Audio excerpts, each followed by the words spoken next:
Why are we still here? Just to suffer?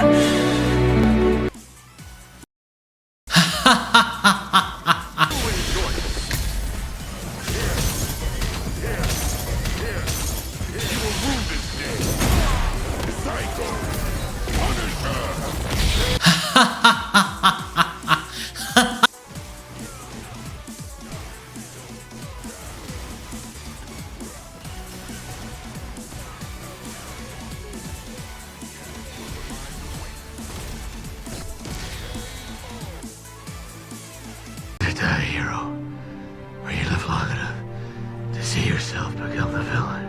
So yeah, M.Bison, he's the latest DLC character to come out for Street Fighter 6, and this guy have taken the community by storm. Some people are calling him the best character in the game. He is top 3, he is top 5, he ruined Street Fighter 6 for me, he is pay to win, and Mura is here to discuss with you guys how good M.Bison really is. Let's put our emotions to the side and talk about what he's good at, what he's bad at, and have a pretty good idea on how Bison will end up being in Street Fighter 6. Now let's first talk about what he's good at, what are his pros. And the first thing is he got some really good neutral. M.Bison got some fantastic buttons to press in the neutral. I think his standing jab is kinda underrated. It reminds me a lot of Chun-Li's standing jab. It's 1 frame slower, but the range is still really good and it counter hit combos into his crouching medium punch. That is nice. And speaking of crouching medium punch, you know they are all good in Street Fighter 6 and his is no exception. It's really fast, 6 frames, which is premium in this game. Hitbox is really solid as well, fully special cancelable, lead to all of his good cancels, so it is really powerful. His crouching medium kick is also cancelable and seems to be one of the longer ones in the game, and you can get a lot of damage out of it. So he got some really good neutral buttons. His other traditional classic good buttons are also here, like his standing medium kick, which is okay in this game. It is low risk, low reward. You'll likely not get punished using it, but it doesn't lead to that much. His standing heavy punch is plus on block, and that's good, I guess. It's only +1, but it is really slow at 19 frames and it's not special cancelable, although it is super cancelable, so that is important to know. He also does have a pretty good traditional sweep. The range on it is gigantic and it's only -11 on block. But the star of the show for Bison have got to be his knee press, that is scissors for you. This move is absolutely crazy in Street Fighter 6. The range on it is pretty good. Light one has 13 frame startup, which is really good for a move like this. The strength of it is the fact that it's a motion move, so there is no tell anymore. Previously it used to be a charge, so you would know that he was charging and you could neutral jump it. Now it's more random, he can throw it out whenever he wants, and this move got a ton of pushback. It's really annoying to deal with on block because it always enforces a spacing trap mix, and if he happen to land the hit, it doesn't need to that much. It gives him a situation where he's blast in your face and it's a little bit of a tiny cute throw mix. But what makes it really annoying is the fact that it beats lows. This move low crushes straight, and if he happen to do that, he will get a counter hit combo, and if he gets a punish counter, a wishful punish counter, he will combo into crouching medium punch into massive damage. And when it comes to his crouching medium punch and combos, one thing I will say about Bison is that his corner carry is tremendous. I don't see people talking about this enough. Just a simple EX scissors into the heavy mine combo will carry an opponent almost 60% to the corner. And the one thing about it is, whenever you end the combo with his Psycho Mine special, the opponent will always like to back rise because they wanna move away from you, they wanna avoid the follow-up mix, and this makes his corner carry absolutely tremendous. Even simple things like his level 1 super does so much corner carry, it's almost unbelievable. But Bison is also good at corner control, period, because this is a character that does have a side switch combo. If an opponent tries to drive impact you where you're near the wall, he does have the ability to counter the eye, combo into the OD hitstomp into the mine, so not only is he able to switch sides, put you in the corner, he puts you there with a Psycho Mine, so the follow-up mix can be very threatening. And even if you take the mix, if you're blocking everything, M.Bison's ship damage, especially if he got Psycho Mind planted, is extremely good. I will say especially OD Psycho Crusher. OD Psycho Crusher is safe from block and takes an entire drive meter away from you, which is crazy, and it puts him at a plus 10 advantage, so he will almost certainly press heavy afterwards, so you're eating even more ship damage, which is kinda wild. And once you're in Burnout, M.Bison can be a savage as well, because M.Bison actually gets a low overhead mix that is plus on block once you're in Burnout, because both of his TCs are only -3, they are safe, and now they become +1 in Burnout. So if you happen to get hit, you have to guess on the shimmy mix, and if you happen to block it, he's still safe. I don't know if there is any other character that can rapidly low overhead mix you once you're in Burnout, and obviously everything he does becomes more plus. He already got back heavy kick, standing heavy punch. He's one of the few characters who have got multiple plus on block moves, especially heavies. So he's able to play a lot with stagger pressure, steal turns, and making big guesses on your defensive habits. So you'll be like, alright, I will parry, and that is when M.Bison starts incorporating his throws. And his throw situation mid-screen is really good because he can drive rush and still get a mix on you. He can still meet you if you try to wake up jab, and if you happen to get hit, you're gonna get carried to the corner. It's kind of the Kin syndrome, which makes his pressure very powerful, even mid-screen. But let's talk about the two big elephants in the room. What M.Bison is starting to be infamous with, and that is his ability to absolutely ignore projectiles and his damage output. Let's start with the anti-projectiles first.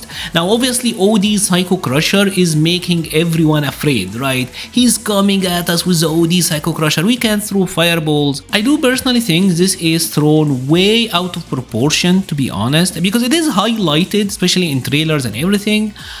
This is way out of proportion because OD Psycho Crusher is a move that is 16 frame startup, and the fact is it gains projectile invincibility on frame 13, which makes it a very slow option to use in the mid-range. It is hard to play against a fireball character and OD Psycho Crusher from the jump distance with Bison. As a matter of fact, there are way more characters that got much better anti-fireball options at that range than Bison does.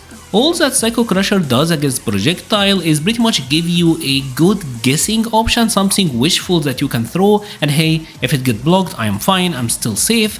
And if they block it, they lost a lot of drive, and if you happen to get the hit, you know, that's fine, that is great. Still makes it a tremendous move, but I don't think it is a godly anti-projectile tool that beats everything that you probably think it is. Another thing about Bison that is being talked about a lot, like I said, is his damage out. Bison got one of the most damaging potential combo routes in the game. However, these combo routes come with an asterisk, and that asterisk is there is a condition that you need to meet, and that condition is typically land a Psycho Mine, be in a position where you can meet his opponent or press them, make them do something committal and get a punish on them. Typically that 8k damage route is like you blocking a DP early on and getting the full bread and butter combo before the OD Psycho Crusher and before getting all of the big damage. And this leads Bison to have some potential 2-touch kills in this game. However, there is a lot of other characters that have very realistic 2 touches in this game as well. As a matter of fact, a lot of what Bison does is very reminiscent of a character like Aki that is also able to get insane damage output if she poisons you and gets the right hit. And that is not to mention other characters like Akuma, like Marisa that can get 7k damage or like 7k adjacent almost damage without really having to meet some really hard to meet conditions. So although his damage output I do think is potentially very high and this gives him a comeback factor, it's still a part of him that you need to optimize, and it really doesn't happen every round. Now that I played a lot with him and against him, this doesn't happen as commonly as you would think it does, especially if the opponent knows how to defend against him.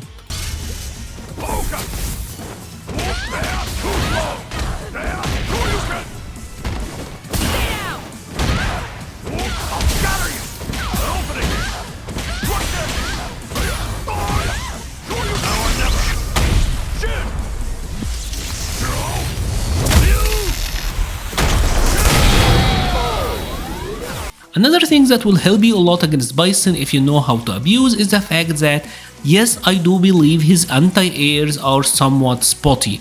His crouching heavy punch can be empty jumped, which is unfortunate for him. The range on it isn't that horizontal, and his Psycho Crushers are good anti-airs, but they are at least 16 frames startup. That is really slow, right? This means that again, if the opponent decides to empty jump, there is a very good chance that they will be able to land and block the Psycho Crusher in time, and he get massively punished. And when you do massively punish Bison, this is a character that doesn't have a true invincible reversal. A true invincible reversal is very important in Street Fighter 6, not only because of the wake up mix-up, but because of the drive rush cancel mix-up. Typically, you will be able to option select. If you happen to block a drive rush cancel, you will match your uppercut, your invincible move. If they go for a block string, that's fine, it doesn't come out. If they doesn't and try to throw you or go for a sort of a frame trap, you get the hit. And this is the biggest benefit of having a true reversal in Street Fighter 6. This means that Bison will have to hold a lot of fake drive rush pressure, something that most of the really strong top tier characters in Street Fighter 6 doesn't. And Bison also obviously got an amazing drive rush. I do think its speed is insane, and the fact that he got a lot of momentum out of his moves, all of that is really good, but it's also a drive rush that he can't really use a shield in front of him. He's often compared to DJ and Juri and Aki, but Juri and Aki got fireball drive rushes that makes their drive rush even better. DJ uses his drive rush mostly raw, as you will likely do it with Bison, but obviously this can carry the risk of you being checked, but still tremendous, it's still really good. So ultimately, I do think this is a character that got potential. I do think M.Bison is probably gonna be in the upper echelon of characters. He is chaos incarnate and can do a lot of upsets, and the good thing about it is that he's easy to play as well. I think he's one of the easiest characters to use in the game, and especially in a tournament setting, that is amazing. But ultimately, I do think he does have significant drawbacks that will likely keep him from being the top one. And he doesn't have the Great Desert Storm nonsense that you can just throw out stuff and turn the game into a single player game. I don't think he's still interactive, because even though, like I said, a lot of mix up, a lot of good buttons, a lot of neutral, he's still, everything can still get like empty jumped, he can still get neutral jumped, perfect parry is still there. He's not as safe as some of the better characters in the game. So probably in the upper echelon, probably in the top 10, top 5 discussion, best character in the game and all of that, I don't see it. I can't see it right now. And that's about it for Bison. Let me know your thoughts. Do you agree with me? Do you disagree? What are your thoughts on him as a character? Do you like him? I've been finding him a blast to play, and I've always hated Bison as a character, but this Bison, he is very cool. If you have enjoyed this video, please leave a like or a comment, help the channel so much. I will be leaving a link to the Patreon, Discord, Twitter and Twitch pages in the description. Thank you so much for watching and stay safe.